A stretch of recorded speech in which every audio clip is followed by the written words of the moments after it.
And welcome back to another episode of Submission in Marriage and how we can live and grow to become better wives in the Lord according to the Bible. You know, when we come into marriage with the attitude of wanting to do our best and really striving to give our best to our husbands and to build our relationships, we do come with the expectation that there will be reward and there will be blessing and it's going to be worthwhile if we do these things. But there are times when it isn't, and there are times when things are unfair and your husband does things that are completely unthankful or not appreciating what you're doing for him. That is when your marriage really comes to the test, and where your love and your sacrifice according to the ways of Christ are really put to the test. So of course, following God's ways does have blessing,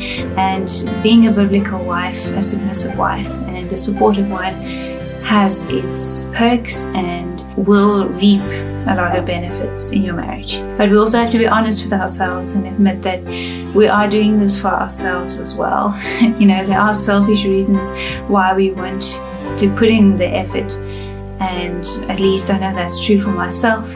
And as I get older, I'm seeing how I really need to face the fact that there are going to be times where I have to be really selfless and swallow my pride. So what do you do when you have put in your best efforts? And obviously we know that our best is, as Paul says, filthy rags before God. But in our earthly lives, we are supposed to show and give our best. And what do we do when our husbands reward us, you know, with bad treatment or in an unfair way, treat us unfairly when all we meant was good? Or even in a situation where you obviously did contribute to making the situation worse, but the way your husband responded seemed completely out of proportion to what you did. How do you handle that? How do you move past that? And how do you forgive? I had a test this week where I had to forgive my husband for something again that I find very hurtful. It really made me grapple with what forgiveness is, and if I'm really am forgiving, you know, what does forgiveness mean? So the Lord answered me right away, and He told me that forgiveness is taking the loss yourself and expecting no compensation. So someone wrongs you, something's unfair, you forgive by letting it go and expecting no compensation. That is real forgiveness, when you take the loss of what has happened to you. Because I do understand it's really hard when you're so hurt. What you really need at that moment is comfort, but now you need to forgive and be the strong person. It's quite difficult. Let's turn to the words of Jesus in Luke 6, where He talks about loving your enemy. Luke 6 verse 32 starts with, "For if ye love them which love you, what thank have ye? For sinners also love those that love them. And if ye do good to them which do good to you, what thank have ye? For sinners also do even the same. And if ye lend to them of whom ye hope to receive, what thank have ye? For sinners also lend to sinners to receive as much again. But love ye your enemies, and do good, and lend, hoping for nothing again. And your reward shall be great, and ye shall be the children of the highest. For He is kind unto the unthankful and to the evil. Be ye therefore merciful, as your Father also is merciful." I must read the whole part because it's so good. "Be ye therefore merciful, as your Father also is merciful. Judge not, and ye shall not be judged. Condemn not, and ye shall not be condemned. Forgive, and ye shall be forgiven. Give, and it shall be given unto you. Good measure, pressed down and shaken together and running over, shall men give into your bosom. For with the same measure that ye mete, withal it shall be measured to you again." What really spoke to me was that we mustn't worry about being rewarded. When we forgive, we will suffer a loss. You are losing something when you forgive someone. And that is what it's all about. Let the Lord reward you as He sees fit. and you can safely put it at His feet and leave it in His hands, and you will see in due time you will be rewarded, either in this life or the life to come. We so desperately want to be compensated. We want things to be fair. Every single little thing we do, we want fairness. We want the just reward of what we have done or what we feel we deserve. And especially in today's climate, the cultural climate that we live in, the message is pressed very deep and hard into all of our consciousness that we should stand up for what we deserve and what we want. And that's not biblical at all. If we look at what Christ did for us and how we are supposed to be imitators of Christ. So it is a very natural, fleshly, human instinct to want to hold on to what you believe you deserve, and that will happen in your marriage. You will be angry at your husband for not giving you what you believe you deserve and what you need, what you want, what you deeply desire, anything he disappoints you in, or if he hurts you in any way emotionally, lets you down. These sort of things will be very hard to let go of unless you fundamentally grasp what forgiveness is and ask the Lord to make you capable of doing that. And that brings me to the second point, which is the fact that we need forgiveness as much as our husbands need it.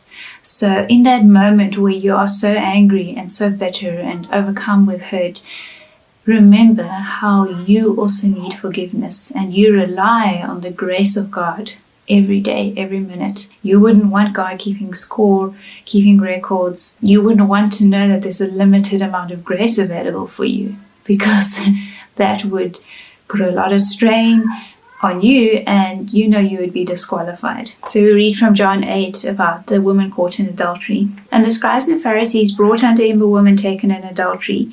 And when they had set her in the midst, they said unto him, Master, this woman was taken in adultery in the very act. Now Moses in the law commanded us that such should be stoned. But what sayest thou? This they said, tempting him, that they might have to accuse him. But Jesus stooped down with his finger, wrote down in the ground, as though he heard them not. So when they continued asking him, he lifted up himself and said unto them, He that is without sin among you, let him cast the first stone. And again he stooped down and wrote on the ground. And they which heard it, being convicted by their own conscience, went out one by one, beginning at the eldest even unto the last. And Jesus was left alone, and the woman standing in the midst. When Jesus had lifted up himself and saw none but the woman, he said unto her, Woman, where are those thine accusers? Hath no man condemned thee? She said, No man, Lord. And Jesus said unto her, Neither do I condemn thee. Go and sin no more. In this situation, we would be the Pharisees as the wife, as the angry wife who feels hurt and unjustly treated, wanting justice to be done to the perpetrator, which would be our husband. In this parable, we see that Christ is not just seeing your husband's sin, he's seeing your sin as well. And we need to remember it. We need to not remember the sin, but remember the grace which we have received. That should help you to have compassion on your husband, even when he hurts you, just to take that edge off your anger, because you will remember that both of you need that same grace. And once you have that heart towards him, you also won't be demanding from him to make right with you, to win back your love. Yes, he might need to win back your trust, but I would encourage you to rely heavily on the Lord to restore what is broken inside and to heal. Turn to him for comfort. Use the situation to grow closer to God and to draw comfort from him. You will grow stronger in the Lord.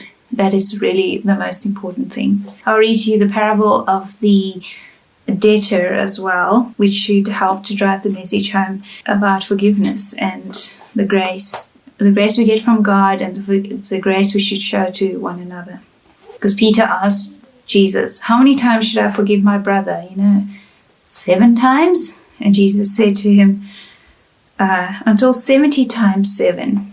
And then he tells him a parable. Therefore is the kingdom of heaven likened unto a certain king, which would take account of his servants. And when he had begun to reckon, one was brought unto him which owed him 10,000 talents.